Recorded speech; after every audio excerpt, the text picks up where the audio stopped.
তখন সে বুঝতে পারতেছে আমি যে মায়ের সাথে অন্যায় আচরণটা করলাম, এটা আমি ভুল করলাম। সে কান্না শুরু করেছে।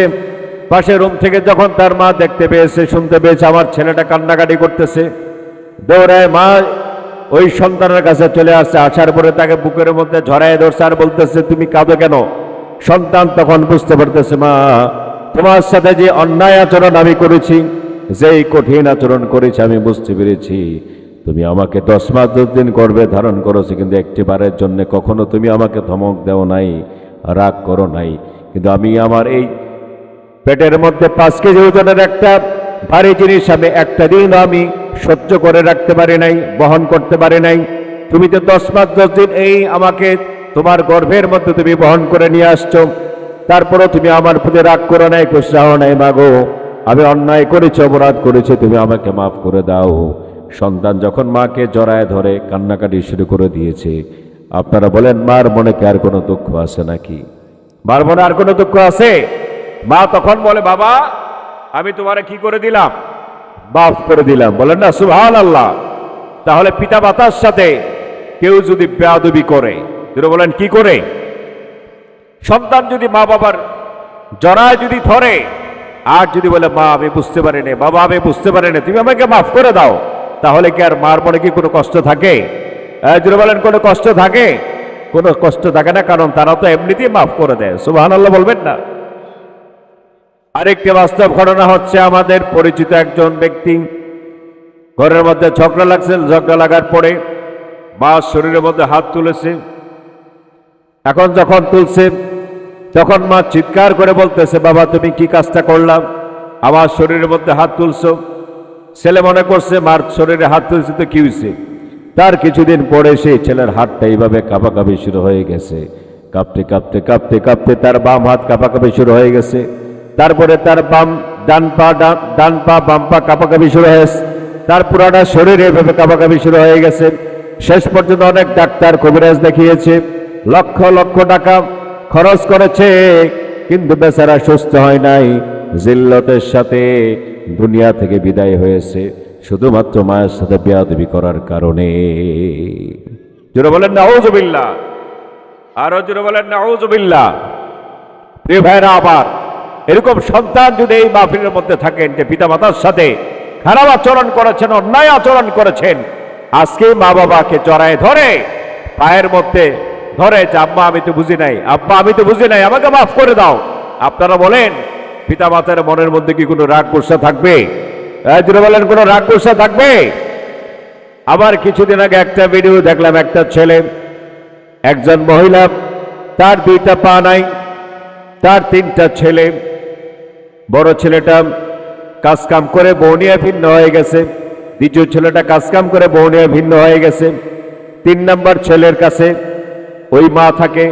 মাটা যখন অসুস্থ হয়ে গেছে, তার 2টা পা যখন কেটে ফেলা হয়ে গেছে, ওই বেচারার স্ত্রী রাগ করে গুসা করে ঘর থেকে চলে গেছে। কারণ এখানে থাকলে তো তার মার সেবা করা লাগবে, তার অনেক কষ্ট হয়, এই চিন্তা করে ওই বেচারি ওই স্বামী সংসার ছেড়ে দিয়ে চলে গেছে সন্তান নিয়ে। কিন্তু 3 নম্বর ছেলেটা সে বলেছে আমি তো আর মাকে ছেড়ে কোথাও যেতে পারি না। সামান্য সময় সে কাজ করে কাম করে ঘরের মধ্যে চলে আসে, রান্না বান্না করে মাকে বাথরুম নিয়ে যায়, গোসল টোসল করে মাকে খাওয়ায় দেয়, আবার বাইরে চলে যায় একটু কাজ করে, আবার ইনকাম করে আবার ঘরের মধ্যে চলে আসে, সারাদিন মায়ের কাছে থাকে। সাংবাদিক যখন এই খবরটা পেয়েছে, পাওয়ার পরে যখন তার সাক্ষাৎকার নিয়ে সে বলেছে আমার বউ চলে গেছে, আমার কোনো দুঃখ নাই, আমার সন্তান চলে গেছে, আমার কোনো দুঃখ নাই, কিন্তু মা আমার কাছে আছে, এটাই আমার জীবনের সবথেকে বড় পাওয়া। সুবহানাল্লাহ বলবেন না? নাহমাদুহু ওয়া নাস্তাঈনুহু ওয়া নাস্তাগফিরুহু ওয়া নাউযু বিল্লাহি মিন শুরুরি আনফুসিনা ওয়া মিন সাইয়্যাতি আ'মালিনা। من يهد الله فلا مضل له ومن يضلله فلا هادي له ونشهد أن لا إله إلا الله وحده لا شريك له ونشهد أن سيدنا وحبيبنا ومولانا محمدا عبده ورسوله الذي أرسله بالحق بشيرا ونذيرا وداعيا إلى الله بإذنه وسراجا منيرا فقد قال الله تعالى في كلامه المجيد وفرقانه الحميد أعوذ بالله من الشيطان الرجيم بسم الله الرحمن الرحيم وقضى ربك ألا تعبدوا إلا إياه وبالوالدين إحسانا إن الله وملائكته يصلون على النبي يا أيها الذين آمنوا صلوا عليه وسلموا تسليما اللهم صل على مولانا محمد وعلى آل سيدنا مولانا محمد প্রাণ খুলে মহব্বতের সাথে আমরা সকলে পড়ি আল্লাহুম্মা সাল্লি আলা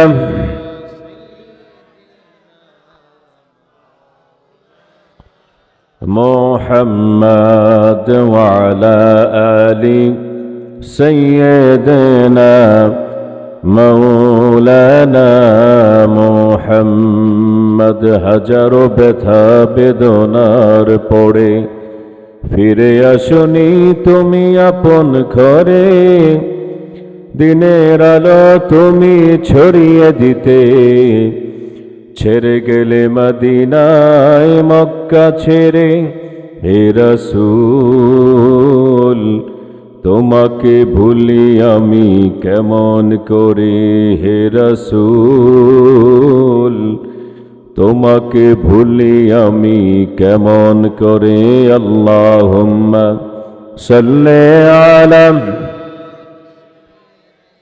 সাউন্ডটা চিকন করে দাও ক্লিয়ার محمد وعلى آل سيدنا مولانا محمد بلغ العلا بكماله كشف الدجى بجماله حسنت جميع خصاله صلوا عليها وآله لا إله إلا الله لا إله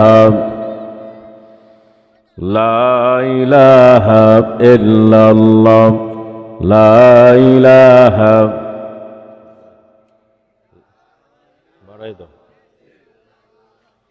لا إله إلا الله لا إله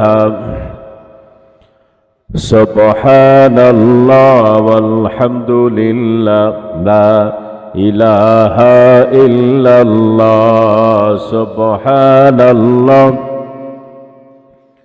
لا إله إلا الله لا إله محمد رسول الله سبحان الله لا إله إلا الله سبحان الله لا إله إلا الله لا إله محمد رسول الله سبحان الله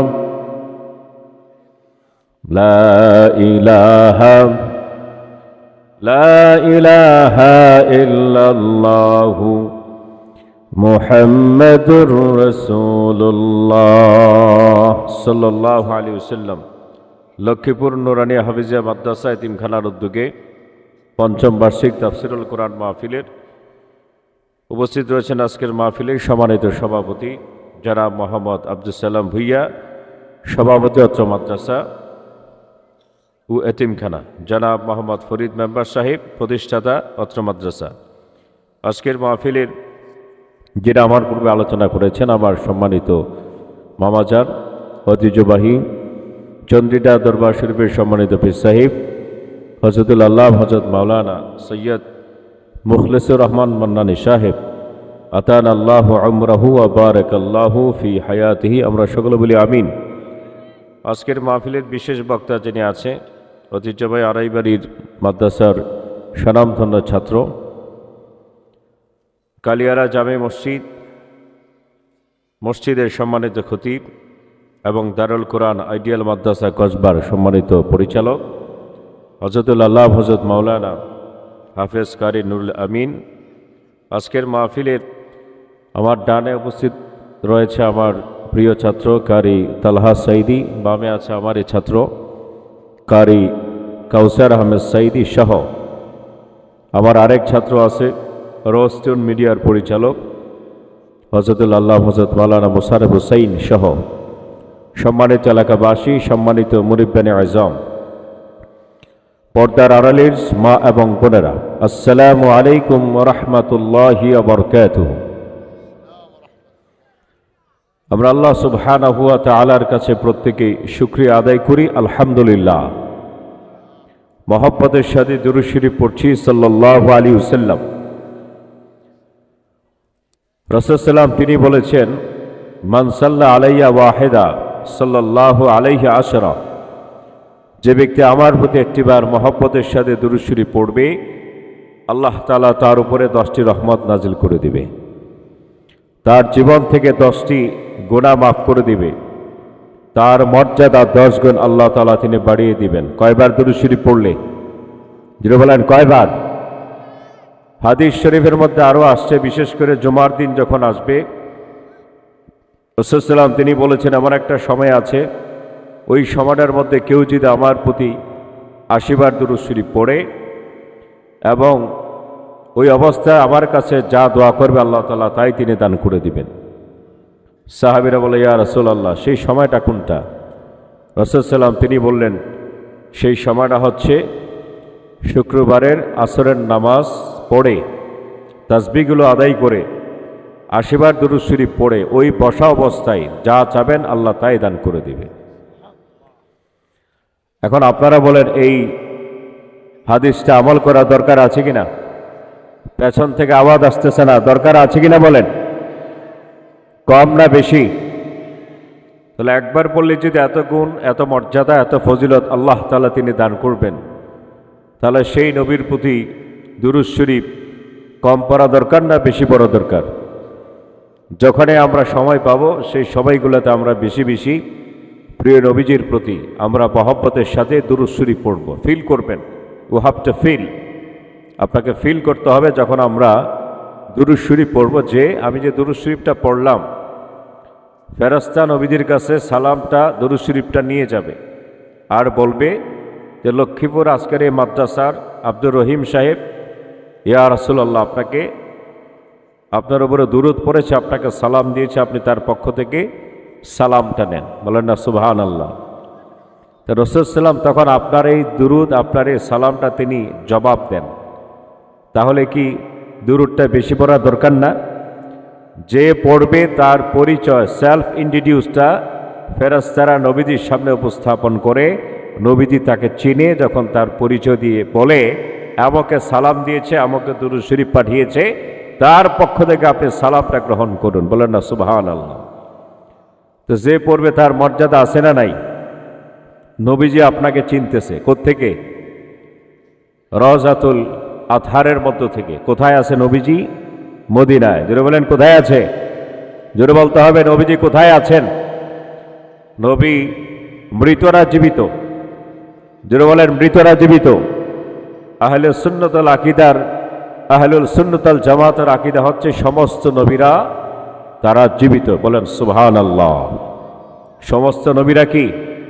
তারা কবরের মধ্যে জীবিত, তারা আল্লাহ তাআলার পক্ষ থেকে রিজিক প্রাপ্ত হন। বলেন না সুবহানাল্লাহ। এজন্য আমরা বেশি বেশি নবীর প্রতি দুরূদ এবং সালাম পড়ব, বলে ইনশাআল্লাহ। আরো জোরে বলে ইনশাআল্লাহ। যত বেশি দুরূদ পড়বেন তত সম্মান আপনার বেড়ে যাবে, বলেন আল্লাহু আকবার। দুনিয়ার কল্যাণ আখিরাতের কল্যাণ দান করবে। দুনিয়ার কল্যাণটা কি? যত বেশি দুরূদ পড়বেন, নবীজির প্রতি মহব্বত পয়দা হবে। ঘুমিয়ে আছেন, স্বপ্নে নবীজি আপনার কাছে চলে আসবে। সুবহানাল্লাহ বলবেন না? বলে, আব্দুর রহিম, তুমি যেমনি করে দুরূদের আমল শুরু করছো, আমি নবী তো তোমার সাথে দেখা না দিয়ে থাকতে পারলাম না, চলে আসছি তোমার কাছে। স্বপ্নে আপনাকে দেখা দিবে, বলেন আল্লাহু আকবার। আর পরকালীন সফলতা মানে কি? পরকালীন সফলতা মানে হচ্ছে কিয়ামতের ময়দানে নবীজি তিনি সুপারিশ করে যে পড়বে তাকে জান্নাতে, নবীজির সাথে একসাথে জান্নাতে নিয়ে যাবেন। সুবহানাল্লাহ বলেন। সম্মানিত উপস্থিতি, সেই নবীজির প্রতি দুরূদ এবং সালাম আমরা প্রত্যেকে মহব্বতের সাথে দেব, বলে ইনশাআল্লাহ। সম্মানিত উপস্থিতি, আজকে আমি আপনাদের মাঝে সূরা বনে ইসরাঈলের 23 নম্বর আয়াতে কারিমা তেলাওয়াত করেছি। আজকে আমার আলোচনার বিষয়বস্তু হচ্ছে ইসলামে পিতামাতার কি কি মর্যাদা আছে, পিতামাতার উপরে সন্তানের কি কি দায়িত্ব আছে, সমাজের কি কি বাস্তব সমস্যার সম্মুখীন হয় পিতামাতারা, সে বিষয়গুলো আজকে আমরা পারস্পরিক কনভারসেশন করব, শুনব কোরআন হাদিস থেকে। শোনার পরে পার্সোনাল রিয়েলাইজ আমরা করে যে সমস্যাগুলো আমাদের আছে, পিতামাতার সাথে যাদের সমস্যাগুলো তৈরি হয়েছে, সেই সমস্যাগুলো আমরা আস্তে আস্তে সমাধান করে নিব। তাদের সাথে মহব্বতের সম্পর্ক রাখবো, মৃত্যুর আগ পর্যন্ত তাদেরকে বুকের সাথে আমরা আগলিয়ে রাখবো, বলে ইনশাআল্লাহ। আরো দূরে বলে ইনশাআল্লাহ। প্রিয় ভাইরা আমার, আজকে আমরা এখানে কুরআনুল কারীম থেকে আলোচনা শোনার জন্য আসছি, ঠিক কিনা বলেন? রাসূল সাল্লামের জবান মোবারক নিশ্চিত যে কথাগুলো তিনি বলেছেন, সেই কথাগুলো আজকে আমরা শুনতে আসছি। তার বাহিরে ব্যক্তিগত কোনো কথা, পলিটিক্যাল কোনো কথা, ব্যক্তি ইজম কোনো কথা, এগুলো আমি পার্সোনালভাবে বলা পছন্দ করি না। কেননা মানুষের এখন সংশোধন হওয়া দরকার, সুলহিয়তের দরকার, ঠিক কিনা বলেন? আমরা এমনি অনেক সমস্যার মধ্যে আজকে আমরা জর্জরিত। পারিবারিক সমস্যা, সামাজিক সমস্যা, রাজনৈতিক সমস্যা, সারা পৃথিবীর মধ্যে মুসলমান আজকে নির্যাতিত, নিপীড়িত। এখন আমাদেরকে সংশোধন হওয়া দরকার। পলিটিক্যাল ওয়াশ করলে এখানে সংশোধন আসবে না, বরং কি আসবে?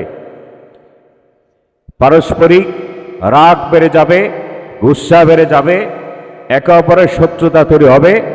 আমরা কোরআন হাদিস থেকে সহি কথাগুলো শুনবে, শুনে ব্যক্তিগত রিয়েলাইজ করে আমরা দেখবো যে আমার কি কি সমস্যা আছে। সেই সমস্যাগুলো সমাধান করার চেষ্টা যদি আমরা করি, তাহলে এই দেশটা একদিন সোনার দেশে পরিণত হয়ে যাবে, ইসলামিক স্টেট কায়েম হয়ে যাবে, বলেন ঠিক কিনা? প্রিয় ভাইয়েরা আমার, প্রিয় নবীজি তিনি বলেছেন, ইকরাউল কোরআন, তোমরা বেশি বেশি কোরআন তেলাওয়াত করো। ফাইন্নাহু ইয়াতি ইয়াউমাল কিয়ামাতি শাফিআন লিআসহাবিহি, কেননা যারা বেশি বেশি কোরআন শরীফ তেলাওয়াত করে বাস্তব জীবনে আমল করবে, এই কোরআন তাকে সুপারিশ করে জান্নাতে নিয়ে যাবে। কোন সুবহানাল্লাহ। প্রিয় নবীজি আবার তিনি বলেছেন, মান ক্বারাআল কোরআন, যে ব্যক্তি কোরআন তেলাওয়াত করবে, ও আমিলা বিহি, কোরআন অনুযায়ী আমল করবে, উলবিসা ওয়ালিদাহু তাজান ইলা ইয়াউমিল কিয়ামাহ, কিয়ামতের ময়দানে যে কোরআন পড়বে, যে কোরআন শিখবে, তার পিতামাতার মাথার উপর আল্লাহ পাক এমন একটা টুপি পরায় দিবেন, যে টুপিটার কিরণ হবে দুনিয়ার সূর্য থেকে আরো উজ্জ্বলময়। বলেন আল্লাহু আকবার। প্রিয় নবীজি আবার তিনি বলেছেন, মান ক্বারাআল কোরআন ফাস্তাযহারাহু ফাহাল্লা হালালাহু ওয়া হাররামা হারামাহু, যে ব্যক্তি কোরআন পড়বে, কোরআন পড়ে বাস্তব জীবন আমল করবে, হালালকে হালাল হিসেবে গ্রহণ করবে, হারামকে হারাম হিসেবে ছেড়ে দিবেন, আল্লাহ রাব্বুল আলামিন তাকে সরাসরি জান্নাতে প্রবেশ করায় দিবেন। ওয়া শাফাআহু মিন আশারাতি মিন আহলি বাইতিহি কুল্লুহুম ক্বাদ ওয়াজাবাত লাহুমুন নার, আল্লাহ পাক তাকে কিয়ামতের ময়দানে এমন একটা ক্ষমতা দিবেন, তার পরিবারের লোক যদি এরকম 10 জন জাহান্নামী হয়ে যায়, যে কোরআন পড়বে, কোরআন বুঝে যে আমল করবে, আল্লাহ পাক তাকে সুপারিশ করে জান্নাতে নিয়ে যাওয়ার তিনি ক্ষমতা দান করবেন। এই যে ছেলেটা হাফেজ হয়ে গেল, আমরা তাকে পাগড়ি পরাই দিলাম। যে বাবার ছেলেটা কোরআনে হাফেজ হয়ে গেল, যে বাবার মেয়েটা কোরআনে হাফেজা হয়ে গেল, আল্লাহ রাব্বুল আলামিন কিয়ামতের ময়দানে তাকে এমন একটা ক্ষমতা দেবেন, তার বংশের মধ্যে 10 জন ব্যক্তি যদি জাহান্নামী হয়ে যায়, এই হাফেজে কোরআন ছেলেটা সুপারিশ করে জান্নাতে নিয়ে যাওয়ার ক্ষমতা আল্লাহ পাক এই ছেলেটাকে তিনি দান করবেন। এখন আপনারা বলেন, কোরআন পড়লে লাভ নাকি লস? লাভ না লস? কোরআন যত পড়বেন তত আপনার মর্যাদা বাড়িয়ে দিবেন কে? যারা বলেন কে বাড়িয়ে দিবে? কোরআনের সাথে যাদের সম্পর্ক থাকবে, কোরআনকে যারা বাস্তবায়ন করার চেষ্টা করবে, আল্লাহ রাব্বুল আলামিন প্রিয় নবীজির মাধ্যমে তিনি জানিয়ে দিয়েছেন, সে ব্যক্তি যদি জিরো হয়ে যায় আল্লাহ তাকে হিরো করে দিবেন। আর কোরআনের সাথে যারা বেয়াদবি করবে, মন্দ আচরণ করবে, শ্লেষাত্মক কথা বলবে, গালিগালাজ করবে, মাহফিলের মধ্যে বাধা দিবে, আলেমদেরকে মিথ্যা অপবাদ দিয়ে জেলের মধ্যে ঢুকায় দেবে, ফাঁসির কাছে ঝুলাই দেবে, সে ব্যক্তি যদি হিরো হয় আল্লাহ পাক তাকে জিরো বানায় দিবেন, দেশ থেকে আল্লাহ পাক তাকে বিতরণ করাই দিবে। ঠিক কিনা বলেন? প্রিয় ভাইরা আমার, এই জন্য কোরআনের সাথে যারা বেয়াদবি করবে তাদের অবস্থা ভালো হবে না খারাপ হবে? যারা বলেন ভালো না খারাপ হবে? এই জন্য কোরআনের সাথে আমরা থাকবো, বলে ইনশাআল্লাহ। আরো জোরে বলে ইনশাআল্লাহ। কোরআনের আলোচনা যেখানে হবে, কোরআনের কথা যেখানে হবে, কোরআনের আলোচনা যেখানে হবে, কোরআনের কথা যেখানে হবে, যারা সমাজ এবং রাষ্ট্রীয়ভাবে প্রতিষ্ঠিত করতে চাবে তাদের সাথে আমাদের সম্পর্ক থাকবে। খবরদার, তাদের সাথে আমাদের কোনো শত্রুতা থাকবে না। ঠিক কিনা বলেন? প্রিয় ভাইরা আমার, সেই কোরআনুল কারীম থেকে আমি আপনাদের মাঝে সূরা বনী ইসরাঈল থেকে আয়াতে কারিমা তেলাওয়াত করেছি। আল্লাহ পাক তিনি বলতেছেন, وَقَضَى رَبُّكَ أَلَّا تَعْبُدُوا إِلَّا إِيَّاهُ وَبِالْوَالِدَيْنِ إِحْسَانًا। আল্লাহ রাব্বুল আলামিন তিনি বলেন, পৃথিবীর সকল মানুষদেরকে আমি নসিহত করেছি, আদেশ করেছি, আমার গোলামি করতে হবে। কার গোলামি? যারা বলেন কার গোলামি? আল্লাহর গোলামি করতে হবে। তবে আল্লাহর গোলামি করার মধ্যে আল্লাহর গোলামের সাথে, তার উলুহিয়াতের সাথে, তার রুবুবিয়াতের সাথে কাউকে শরীক স্থাপন করা যাবে? প্রিয় ভাইরা আমার, ইমানের সব থেকে বড় দুশ্মন হচ্ছে আল্লাহর সাথে শরীক করা। যারা বলেন কার সাথে শরীক করা? ইমান হওয়া লাগবে ভেজাল মুক্ত ইমান। ঠিক কিনা বলেন? আপনি 5 ওয়াক্ত নামাজ পড়েন, তাহাজ্জুদ পড়েন, নওয়াবিন পড়েন, ইশরাক পড়েন, সব কিছু করেন, কিন্তু পীরের পায়ে আপনি সেজদা দিলেন, কবরের মধ্যে আপনি সেজদা দিলেন, গাছের পূজা করলেন, মাছের পূজা করলেন, তাহলে আপনারা বলেন সেই ইবাদত আল্লাহর দরবারে কবুল হবে? যদি বলেন কবুল হবে, তাহলে ইবাদতের সাথে আল্লাহর সাথে কাউকে শরীক করা যাবে না। বলেন না আল্লাহু আকবার। যে ব্যক্তি ইবাদত করে এবং আল্লাহর সাথে শরীক স্থাপন করে, সেই ব্যক্তির কোন আমল আল্লাহ পাক তিনি কবুল করবেন না। কোরআনের কারীম আল্লাহ পাক তিনি বলেছেন, যদি তওবা ছাড়া মারা যায়। কি ছাড়া? তওবা ছাড়া। যারা বলেন কি ছাড়া? তওবা ছাড়া যদি মারা যায় তাহলে জাহান্নামে যাওয়া লাগবে, জান্নাত তার জন্য হারাম হয়ে যাবে। নাউযু বিল্লাহ। 5 ওয়াক্ত নামাজ পড়া লাগবে জামাতের সাথে। কয় ওয়াক্ত নামাজ? আজকে অনেকে মাহফিলে আসছেন ওয়াজ শোনার জন্যে। আমি যদি আপনাদেরকে বলি আজকে ফজরের নামাজ কয়জন পড়ছেন? প্রায় 15 থেকে 20 জন ছাড়া বাকি সবগুলোর হাত আপনাদের উঠবে না, কেননা চলতেছে এখন শীতকাল। ঠিক কিনা বলেন? কম্বলের মধ্যে ঢুকলে, ল্যাপের ভিতরে ঢুকলে মুয়াজ্জিন আযান দেখ, আগে ঘুমায় নেই, এরকম ইন্টেনশন আমাদের কাজ করে কিনা বলেন? এরকম একটা জিহাদ করে ল্যাপকে ফেলে দিয়ে, কম্বলকে ফেলে দিয়ে, ঠান্ডা পানি দিয়ে উজু করে, গরম পানি দ্বারা উজু করে কেউ যদি ফজরের নামাজ পড়ে, প্রিয় নবীজি তিনি বলেছেন ওই বান্দা বান্দি সারাদিন আল্লাহর জিম্মার মধ্যে চলে যাবে। কার জিম্মায়? আল্লাহর জিম্মায়। জোরে বলেন কার জিম্মায়? ধরেন একজন মন্ত্রীর সাথে আপনার ভালো সম্পর্ক আছে। কার সাথে? মন্ত্রীর সাথে সম্পর্ক আছে। ইন্টারিম গভর্নমেন্টের প্রধান উপদেষ্টার সাথে আপনার সম্পর্ক আছে। এখন প্রধান উপদেষ্টা যদি আপনাকে বলে আব্দুর রহিম, তোমার কোনো চিন্তা নাই, তোমার যত সমস্যা, তোমার যত চাহিদা সব আমি দেখব, এখন আপনি বলেন আপনার কোনো আর চিন্তা থাকবে নাকি? চিন্তা থাকবে না, কেননা প্রধান উপদেষ্টার সাথে আপনার সম্পর্ক আছে, অথবা কোটিপতির সাথে আপনার সম্পর্ক আছে। আল্লাহ পাক তিনি নবীর মাধ্যমে জানিয়ে দিয়েছেন, কেউ যদি ফজরের নামাজ জামাতের সাথে আদায় করে, অথবা জামাত পড়তে পারে নাই, ফজরের নামাজটা আদায় করছে, প্রিয় নবীজি তিনি বলেছেন যে আদায় করেছে, সকাল থেকে সন্ধ্যা পর্যন্ত আল্লাহর জিম্মায় সে চলে যাবে। বলেন না সুবহানাল্লাহ। কার জিম্মায়? আল্লাহর জিম্মায়। তিনি বলেন কার জিম্মায়? প্রিয় নবীজি তিনি বলেছেন, বাইনাল আবদি ওয়া বাইনাল কুফরি তারকুস সালাত। একজন মুমিন একজন কাফেরের মধ্যে পার্থক্য হচ্ছে সালাত আদায় করা। যে ইমানদার সে নামাজগুলো আদায় করবে, যে কাফের সে আজান দেওয়ার পরে মসজিদে যে নামাজগুলো আদায় করবে না। প্রিয় নবীজি তিনি বলেছেন, মান তারাকা সালাতান মুতাআম্মিদান ফাকাদ কাফারা। যে ব্যক্তি ইচ্ছে করে এক ওয়াক্ত নামাজ ছেড়ে দিবে, কাফের হয়ে যাবে। যারা বলেন কি হয়ে যাবে? যারা বলেন কি হয়ে যাবে? ইচ্ছে করে ফজরের নামাজ আপনি ছেড়ে দিলেন, জোহরের নামাজ আপনি ছেড়ে দিলেন, আসরের নামাজ আপনি ছেড়ে দিলেন, মাগরিবের নামাজ আপনি ছেড়ে দিলেন, এশার নামাজ আপনি ছেড়ে দিলেন, তাহলে আপনি কাফেরের খাতে আপনার নাম উঠে গেছে। অথবা ফজরের নামাজ আপনি পড়লেন, জোহরের নামাজটা আপনি ইচ্ছে করে ছেড়ে দিলেন, আসরের নামাজটা আপনি ইচ্ছে করে ছেড়ে দিলেন, মাগরিবের নামাজটা আপনি পড়লেন। এখন আপনি নিজেকে একটু প্রশ্ন করেন, ইমানদারের খাতে আপনার নাম আছে কিনা? নাম আছে? নাম নাই, তার কারণ হচ্ছে ফজরের নামাজ আপনি পড়ছেন কিন্তু জোহরের নামাজ আপনি ছেড়ে দিয়েছেন। তাহলে পুনরায় আপনাকে ইমানদার হওয়া লাগবে। তখন আপনি নিজের ইমানকে আবার পরিশুদ্ধ করে দিবেন। আমানতু বিল্লাহি ওয়া মালাইকাতিহি ওয়া কুতুবিহি ওয়া রুসুলিহি ওয়াল ইয়াউমিল আখিরি ওয়াল কদরি খাইরিহি ওয়া শাররিহি মিনাল্লাহি তাআলা ওয়াল বা'থ বাদাল মাউত। পুনরায় ঈমান আনার পরে যদি মাগরিবের নামাজটা পড়েন, আপনার এই নামাজটা আল্লাহ পাক তিনি কবুল করে নেবেন। সুবহানাল্লাহ বলেন। তাহলে ইচ্ছে করে কেউ যদি নামাজ ছেড়ে দেয়, তাহলে তার কি থাকে না? ঈমান। এখন এই ঈমানটাকে আবার পুনরায় আনার জন্য আবার ঈমানদার হওয়া লাগবে কিনা বলেন?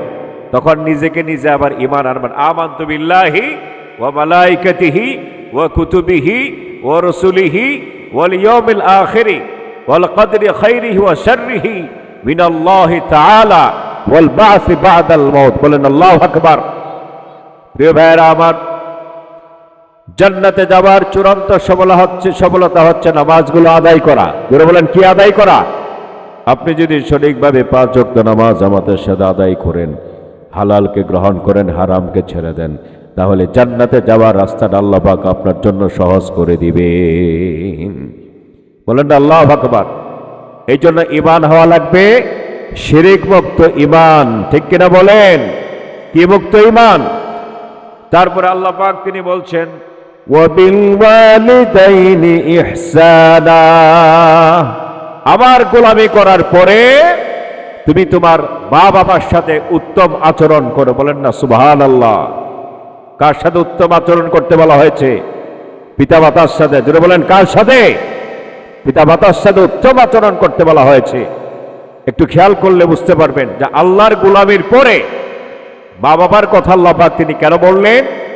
এই কথার গুরুত্ব বোঝাবার জন্যে যে আমার বান্দা বান্দিরা, আমার গোলামির পরে যাদের মাধ্যমে তোমরা পৃথিবীতে আসছো, পৃথিবীর মুখ দেখেছো, সেই মা বাবার সাথে সৎ আচরণ করো। কন্যা সুবহানাল্লাহ। হযরত লুকমান হাকিম তিনি নবী ছিলেন না, রসুল ছিলেন না, তবে আল্লাহ তাআলা একজন নেককার বান্দা ছিলেন। সেই লুকমান হাকিম তিনি তার ছেলেকে এমন কিছু কোরআনুল কারীমের মধ্যে উপদেশ দিয়েছেন, আল্লাহ তাআলা তার উপদেশগুলোকে এমন পছন্দ করেছেন যে লুকমান হাকিমের সব উপদেশগুলো আল্লাহ পাক কোরআনের মধ্যে রেকর্ড করে দিয়েছে। লুকমান হাকিম সে তার সন্তানকে বলতেছে, وَإِذْ قَالَ لُقْمَانُ لِابْنِهِ وَهُوَ يَعِظُهُ يَا بُنَيَّ لَا تُشْرِكْ بِاللَّهِ إِنَّ الشِّرْكَ لَظُلْمٌ عَظِيمٌ। লুকমান হাকিম যখন তার সন্তানকে বলছে, আমার সন্তান, আল্লাহর সাথে কাউকে শরীক স্থাপন করবে না। নিশ্চয়ই যে ব্যক্তি আল্লাহর সাথে কাউকে শরীক স্থাপন করে এটা হচ্ছে মস্ত বড় গুরুতর জঘন্য অপরাধ। কন্যা আউযু বিল্লাহ। তারপরে লোকমান হাকিম তার সন্তানকে নসিহত করতেছে, আমার সন্তান কখনো পিতা মাতার সাথে অন্যায় আচরণ করবে না, তাদের সাথে ভালো আচরণ করো। কি আচরণ করতে বলা হয়েছে?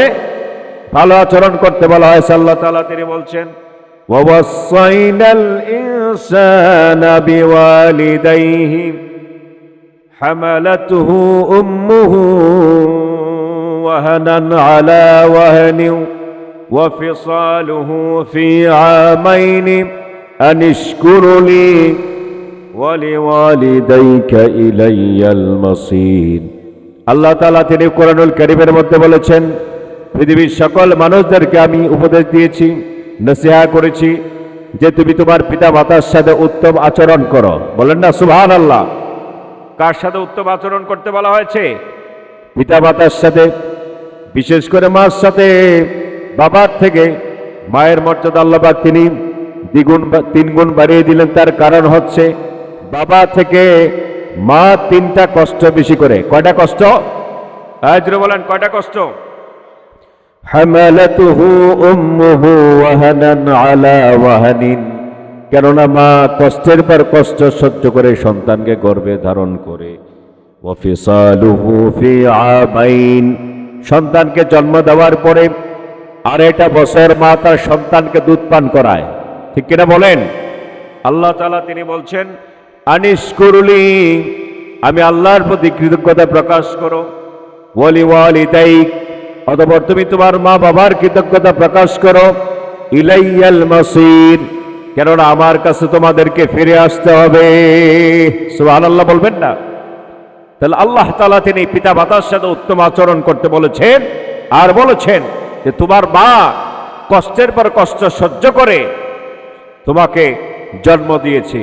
জন্ম দেওয়ার পরে 2.5 বছর তোমার মা তোমাকে দুগ্ধপান করিয়ে তিলে তিলে তোমাকে মানুষ করে তোমাকে MA পাস করিয়েছে, BA পাস করিয়েছে, লক্ষ টাকা খরচ করে বিদেশ পাঠিয়েছে, মুফতি মুফাসসির তোমাকে বানিয়েছে, হাজার কোটি টাকার মালিক তুমি তোমার পিতামাতার টাকার মাধ্যমে হয়েছ।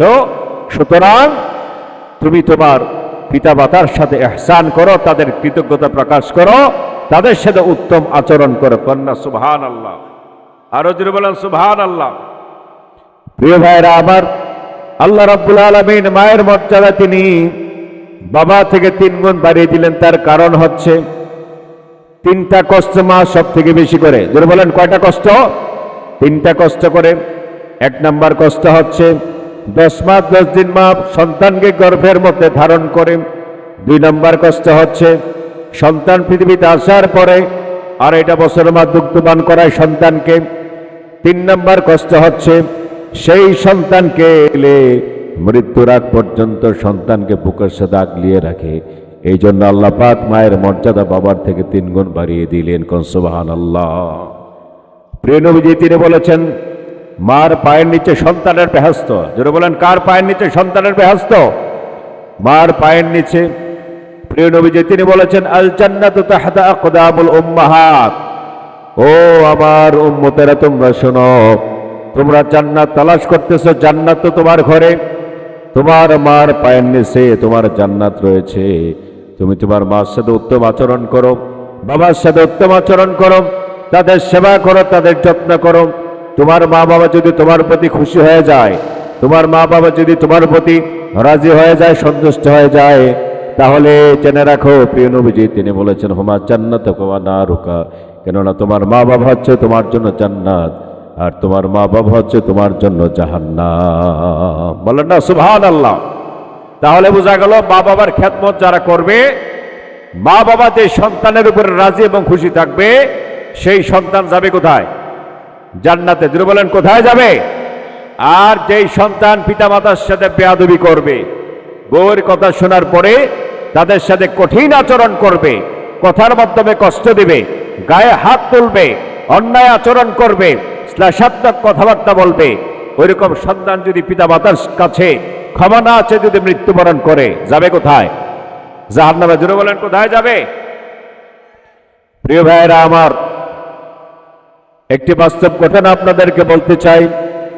একটি ছেলে তার মার সাথে বেয়াদবি করছে, যেটা বলেন কি করছে, বেয়াদবি করছে। করার পরে সামাজিকভাবে যখন বিচার আচার বসার পরে তারা সিদ্ধান্ত দিয়েছে, রায় দিয়েছে, এই ছেলের বিচার হচ্ছে তার পেটের মধ্যে 5 কেজি ওজনের একটা জিনিস ঝুলিয়ে রাখবে, যাতে করে তার মা তার জন্য কি কষ্ট করেছে সেই কষ্ট যাতে সে বুঝতে পারে।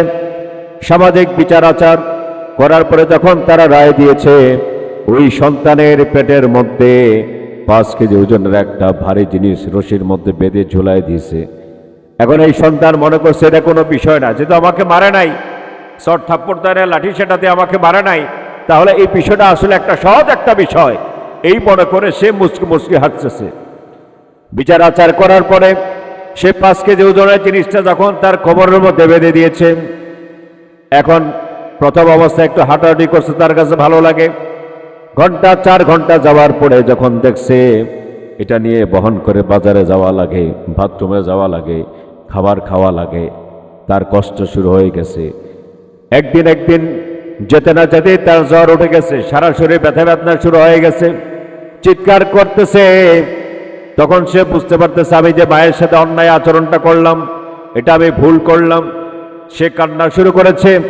পাশের রুম থেকে যখন তার মা দেখতে পেয়েছে, শুনতে পেয়েছে আমার ছেলেটা কান্নাকাটি করতেছে, দৌড়ায় মা ওই সন্তানের কাছে চলে আসছে। আসার পরে তাকে বুকের মধ্যে ঝরায় ধরছে আর বলতেছে তুমি কাঁদো কেন? সন্তান তখন বুঝতে পারতেছে মা তোমার সাথে যে অন্যায় আচরণ আমি করেছি, যেই কঠিন আচরণ করেছি আমি বুঝতে পেরেছি। তুমি আমাকে 10 মাস 10 দিন গর্ভে ধারণ করেছো, কিন্তু একটি বারের জন্য কখনো তুমি আমাকে ধমক দেও নাই, রাগ করো নাই। কিন্তু আমি আমার এই পেটের মধ্যে 5 কেজি ওজনের একটা ভারী জিনিস আমি একটা দিন আমি সহ্য করে রাখতে পারি নাই, বহন করতে পারি নাই। তুমি তো 10 মাস 10 দিন এই আমাকে তোমার গর্ভের মধ্যে তুমি বহন করে নিয়ে আসছো, তারপরও তুমি আমার প্রতি রাগ করো নাই, কুৎসাহ নাই। মাগো আমি অন্যায় করেছি, অপরাধ করেছি, তুমি আমাকে মাফ করে দাও। সন্তান যখন মাকে জড়ায় ধরে কান্নাকাটি শুরু করে দিয়েছে, আপনারা বলেন মার মনে কি আর কোনো দুঃখ আছে নাকি? মার মনে আর কোনো দুঃখ আছে? মা তখন বলে বাবা আমি তোমারে কি করে দিলাম? মাফ করে দিলাম। বলেন না সুবহানাল্লাহ। তাহলে পিতা মাতার সাথে কেউ যদি বেয়াদবি করে, তিনি বলেন কি করে? সন্তান যদি মা বাবার জড়ায় যদি ধরে আর যদি বলে মা আমি বুঝতে পারিনি, বাবা আমি বুঝতে পারিনি, তুমি আমাকে মাফ করে দাও, তাহলে কি আর মার মনে কি কোনো কষ্ট থাকে? যদি বলেন কোনো কষ্ট থাকে? কোনো কষ্ট থাকে না, কারণ তারা তো এমনিতেই মাফ করে দেয়। সুবহানাল্লাহ বলবেন না? আরেকটি বাস্তব ঘটনা হচ্ছে আমাদের পরিচিত একজন ব্যক্তি ঘরের মধ্যে ঝগড়া লাগছে, ঝগড়া লাগার পরে মা শরীরের মধ্যে হাত তুলেছে। এখন যখন তুলছে তখন মা চিৎকার করে বলতেছে বাবা তুমি কি কাজটা করলাম, আমার শরীরের মধ্যে হাত তুলছো। ছেলে মনে করছে মার শরীরে হাত তুলছে তো কি হয়েছে। তার কিছুদিন পরে সেই ছেলের হাতটা এইভাবে কাঁপাকাঁপি শুরু হয়ে গেছে, কাঁপতে কাঁপতে কাঁপতে কাঁপতে তার বাম হাত কাঁপাকাঁপি শুরু হয়ে গেছে। তারপরে তার ডান পা বাম পা কাঁপাকাঁপি শুরু হয়েছে, তার পুরাটা শরীরে এভাবে কাঁপাকাঁপি শুরু হয়ে গেছে। শেষ পর্যন্ত অনেক ডাক্তার কবিরাজ দেখিয়েছে, লক্ষ লক্ষ টাকা খরচ করেছে, কিন্তু বেচারা সুস্থ হয় নাই।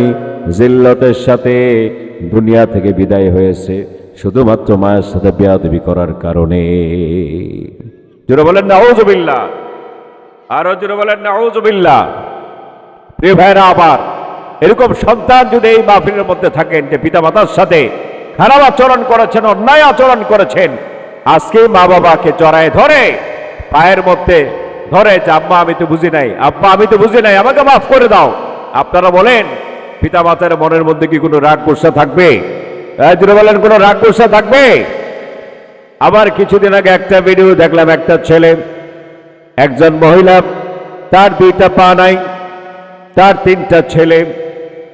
বড় ছেলেটা কাজকাম করে বউ নিয়ে ভিন্ন হয়ে গেছে, দ্বিতীয় ছেলেটা কাজকাম করে বউ নিয়ে ভিন্ন হয়ে গেছে। 3 নম্বর ছেলের কাছে ওই মা থাকে।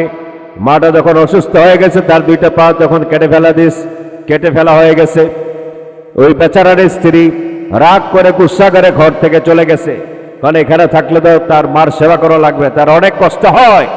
এই চিন্তা করে ওই বেচারি ওই স্বামী সংসার ছেড়ে দিয়ে চলে গেছে সন্তান নিয়ে। কিন্তু 3 নম্বর ছেলেটা সে বলেছে আমি তো আর মাকে ছেড়ে কোথাও যেতে পারি না। সামান্য সময় সে কাজ করে, কাম করে ঘরের মধ্যে চলে আসে, রান্না বান্না করে মাকে বাথরুমে নিয়ে যায়, গোসল টোসল করে মাকে খাওয়ায় দেয়, আবার বাইরে চলে যায়, একটু কাজ করে, আবার ইনকাম করে, আবার ঘরের মধ্যে চলে আসে, সারাদিন মায়ের কাছে থাকে। সাংবাদিক যখন এই খবরটা পেয়েছে, পাওয়ার পরে যখন তার সাক্ষাৎকার নিতে সে বলেছে, আমার বউ চলে গেছে, আমার কোনো দুঃখ নাই, আমার সন্তান চলে গেছে, আমার কোনো দুঃখ নাই, কিন্তু মা আমার কাছে আছে, এটাই আমার জীবনের সব থেকে বড় পাওয়া। সুবহানাল্লাহ বলবেন না? প্রিয় ভাইরা আমার, প্রিয় নবীজি তিনি বলেছেন, যদি সম্মান নিতে চাও, রিজিকের মধ্যে যদি বরকত নিতে চাও, তাহলে দুইটা কাজ করো। যদি বলেন কয়টা কাজ? প্রিয় নবীজি তিনি বলেছেন, এক নম্বর কাজ হচ্ছে পিতামাতার খেদমত করো, আর দুই নম্বর কাজ হচ্ছে আত্মীয়তার সম্পর্ক জোড়া লাগা। কোন সুবহানাল্লাহ। প্রিয় ভাইরা আমার, হযরত ওমর রাদিয়াল্লাহু তাআলা আনহুর কাছে কিছু ইহুদি পণ্ডিত এসে বলতেছে, ওমর, তোমাকে আমরা 4টা প্রশ্ন করব। যদি বলেন কয়টা? 4টা প্রশ্ন করব, 4টা প্রশ্নের উত্তর যদি দিতে পারো তাহলে আমরা ইসলাম কবুল করব, আর যদি 4টা প্রশ্নের উত্তর যদি দিতে না পারো তাহলে আমরা যেখানে যাব সেখানে তোমার 12টা বাজায় দিব। হযরত ওমর রাদিয়াল্লাহু তাআলা আনহু তিনি বললেন, ঠিক আছে, 4টা প্রশ্ন করো। ওই ইহুদি পণ্ডিতগুলোর মধ্যে যে লিডার ছিল সে বলতেছে, ওমরের প্রথম প্রশ্নটা হচ্ছে, এই পৃথিবীতে এমন দুইজন ভাই ছিলেন যাদের জন্ম একসাথে, মৃত্যু একসাথে, কিন্তু উভয়ের ব্যবধান ছিল 100 বছর। যেটা বলেন কয় শত বছর? 100 বছর। 2 নম্বরের প্রশ্ন হচ্ছে, এই পৃথিবীর মধ্যে এমন একটি স্থান আছে যে স্থানের মধ্যে সূর্যের আলো একবার পড়েছে, কিন্তু কিয়ামতের আগে আর কখনো সূর্যের আলো পড়বে না। 3 নম্বর প্রশ্ন হচ্ছে, এমন একটি কবর আছে যেই কবরটা জীবিত, সেই কবরের ভিতরে একটি লাশ আছে, লাশটাও জীবিত, কবরটা তার লাশটাকে নিয়ে এদিক সেদিক যায়, শেষ পর্যন্ত সেই লাশটাকে সে বের করে দিয়েছে। 3 নম্বর প্রশ্ন করেছে, এমন একটি কারাগার আছে যেই কারাগারের ভেতরে একজন বন্দী আছে, কিন্তু শ্বাস প্রশ্বাস ছাড়াই সে জীবিত আছে, কিন্তু তারপরও লোকটি বেঁচে আছে। কয়টা প্রশ্ন করছে? 4টা প্রশ্ন করার পরে হযরত ওমর রাদিয়াল্লাহু তাআলা আনহু তিনি চিন্তায় পড়ে গেলেন। কঠিন 4টা প্রশ্ন করছে, তিনি মনে করেছিলেন সহজ প্রশ্ন হবে। প্রশ্ন শোনার পরে যখন তিনি দেখলেন যে 4টা কঠিন প্রশ্ন, তখন তিনি বললেন, ঠিক আছে, কালকে তোমরা আসো, আসলে 4টি প্রশ্নের জবাব আমি দিয়ে দিব। ইহুদি পণ্ডিতগুলো চলে গেল। হযরত ওমর রাদিয়াল্লাহু তাআলা আনহু তিনি জানতেন যে আমার রাসূল ইসলামের সাহাবীদের মধ্য থেকে একজন সাহাবী আছেন, তিনি সব থেকে বিচক্ষণ এবং বুদ্ধিমান। কোরআনের জ্ঞান যার অগাধ বেশি আছে, হাদিসের জ্ঞান যার বেশি আছে, ইজমার প্রজ্ঞা যার বেশি আছে, কিয়াস তিনি খুব বেশি তিনি ইস্তেমবাদ করতে পারেন। তিনি হচ্ছেন নবীজির একজন সাহাবী, আব্দুল্লাহ ইবনে মাসউদ রাদিয়াল্লাহু তাআলা আনহু। সুবহানাল্লাহ বলবেন না? এই আব্দুল্লাহ ইবনে মাসউদ রাদিয়াল্লাহু তাআলা আনহু তিনি ছিলেন বেটে একজন সাহাবী, ডুয়া পারসন যাকে বলা হয়, বামন লোক। কি লোক? আমাদের সমাজে বামন লোক আছে না, একটু বেটে টাইপের লোক, সাহাবা একরাম। এই আব্দুল্লাহ ইবনে মাসউদকে যখন তারা দেখতো একটু হাসাহাসি করত, ঠাট্টা বিদ্রুপ করত, এই জন্য, কারণ সে বেটে হওয়ার কারণে তার পাগুলো চ্যাপ্টা ছিল।